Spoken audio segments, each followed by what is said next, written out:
Nhìn cái vườn mình hôm nay nè cả nhà ơi, ta nói gió nó thổi te tua hết trơn luôn. Nhà màng, nhà lưới gì ta nói nó rách banh chành hết trơn cả nhà ơi.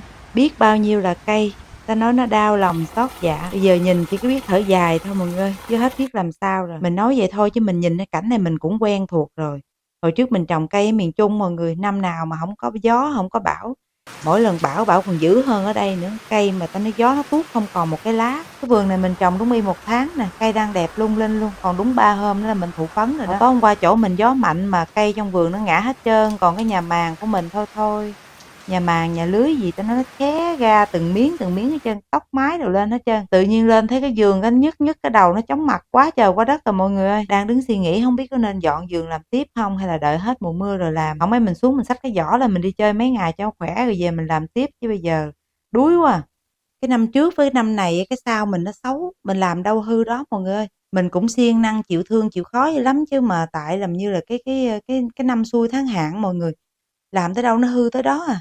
2 năm nay mình đúng kiểu trồng cây mà không được hưởng thành quả luôn mọi người.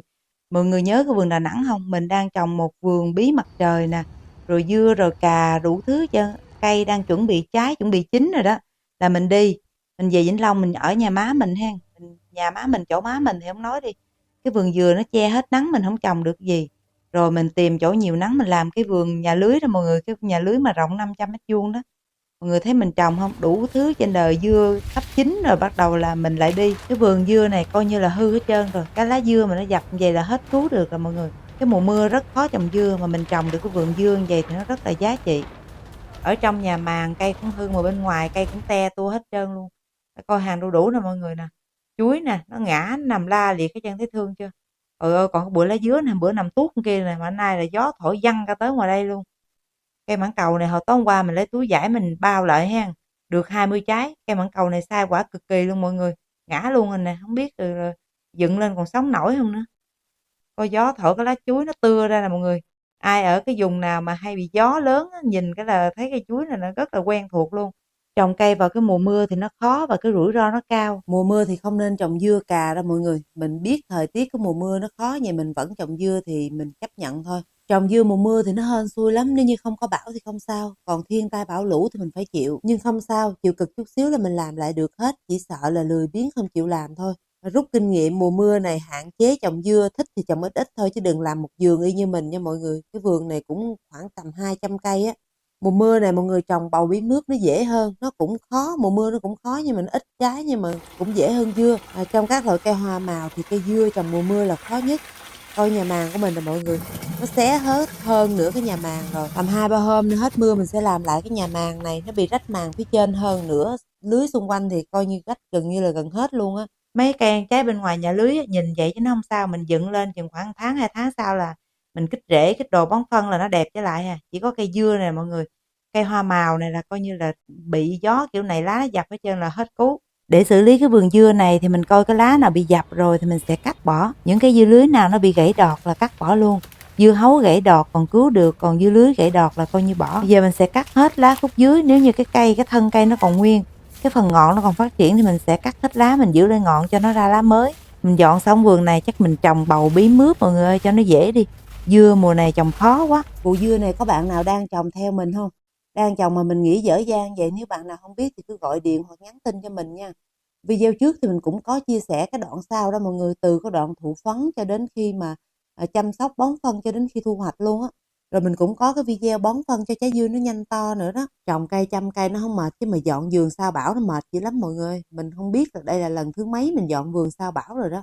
Cuộc đời mình thì cũng lên bờ xuống ruộng không biết bao nhiêu lần rồi. Bão 1, 2, 3 lần vậy cũng không làm mình buồn lâu đâu. Buồn thì cũng một chút xíu thôi à. Tiếc á mọi người, tiếc cái hàng cây nó đẹp quá mà nó bị hư nó uổng. Sau cái giờ làm việc của mình, cái sở thích của mình là được ngắm cây. Làm cả buổi trên đây rồi nhưng mà tối nào cũng leo lên đây đi tới đi lui, rồi nói chung là thích ngắm cây dữ lắm mọi người ơi, ngắm hoài không biết chán luôn á. Nhổ dưa xong rồi có thể là mình trồng bí này nè mọi người. Mấy nay mình thấy cái giống bí này mình thấy cũng mê, cũng muốn trồng nó mà do vườn hết chỗ. Mình thấy cái màu cam với cái dáng trái là mình thấy mê rồi. Với lại cái bạn bán hạt này nó cái giống bí này nó ngon lắm. Cái vườn này cách đây 1 tháng thì mình cũng có xử lý đất rồi. Và trong quá trình trồng thì mình cũng có tưới thêm vi sinh. Cây bí cây bầu nó cái bộ rễ nó cũng khỏe. Sau khi mà nhổ dưa xong rồi có thể là mình chỉ trộn sơ qua với một ít nấm Chicoderma hoặc là mình tưới viên sủi Nanogo nè. rồi mình cho thêm một ít phân dơi nữa thì mình trồng cây tiếp thôi. Bạn nào xiên thì xử lý vôi lại cũng được, xử lý lại thì sẽ tốt hơn. Thường mà mình trồng dưa, cái vụ dưa mình cây nó không có bị bệnh với bộ rễ, không bị tuyến trùng héo xanh mọi người, thì mình xử lý đơn giản thôi. Còn khi nào cây của mình nó bị tuyến trùng hay là héo xanh, những cái bệnh mà cây nó chết đột ngột á, thì mình nên xử lý lại cho thật là kỹ. Ngoài vôi ra thì mình phải xử lý thuốc nữa nha. Mình phơi vôi dưới đất 1 tuần rồi, rồi mình phải xử lý qua thuốc, cái thuốc mà trị héo xanh đó mọi người. Rồi bắt đầu là xử lý thuốc được khoảng 1 tuần 10 ngày gì đó, bắt đầu mình tưới nấm Trichoderma rồi mình ủ đó khoảng 1 tuần sau, và mình ủ lại thuốc thì mọi người cũng phải xem coi là cái thời gian cách ly bao lâu nha, cái thời gian thuốc cách ly mà nó hết thuốc rồi mới tưới nấm Trichoderma được nha mọi người. Cái bộ lá rất là đẹp luôn. Định xong cái video hôm bữa mình chia sẻ mọi người cái video mà cách phòng bệnh cho cây dưa đó. Định xong video này mình thấy mùa mưa nè, mưa nhiều lắm, mình thấy cái bộ lá nó hơi mỏng, mình định làm video chia sẻ mọi người cách bón cho cái lá nó dày lên, cho nó cứng, cho nó khỏe. Cái giai đoạn mà cây trưởng thành thì mình cần tưới cho cái lá nó xanh dày chắc khỏe nha, cái lá nó to nha, để nó dồn lực để chuẩn bị ra hoa, để chuẩn bị thụ phấn á mọi người. Từ hôm mình trồng dưa giờ là mưa nhiều hơn nắng, mà cái vườn mình nó trồng hơi dày nữa, thành ra cái lá nó hơi mỏng. Mùa mưa mình trồng dày vậy là cũng không tốt cho cây nha. Một cái lỗi của mình là trồng hơi dày. Cái tật mình là hay trồng dày do mình ươm hơi nhiều rồi bỏ cây con mình tiếc.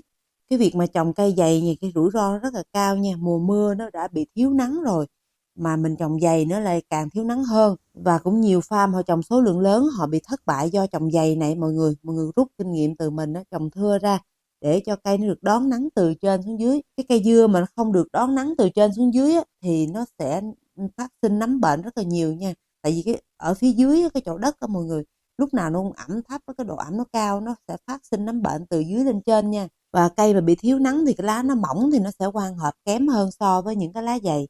Mà lá mỏng thì nó dễ bị bệnh, nó gió hay là những cái thời tiết bất lợi thì nó dễ bị rách, dễ bị te tua hơn. Và khi cái lá dày thì nó sẽ ra hoa và đậu trái và nuôi trái tốt hơn cái lá mỏng nha mọi người. Để ủng hộ mình thì mọi người hãy xem hết video giúp mình, nhấn nút thích video này, bình luận cho video, đăng ký kênh, đến khi mình ra video mới thì YouTube sẽ gửi thông báo đến cho mọi người. Để mình dọn xong cái vườn này rồi mình coi coi mình trồng cái cây gì, rồi mình sẽ làm video chia sẻ cho mọi người tiếp ha. Cảm ơn tất cả mọi người đã dành thời gian xem hết video. Hẹn gặp lại mọi người trong những video tiếp theo.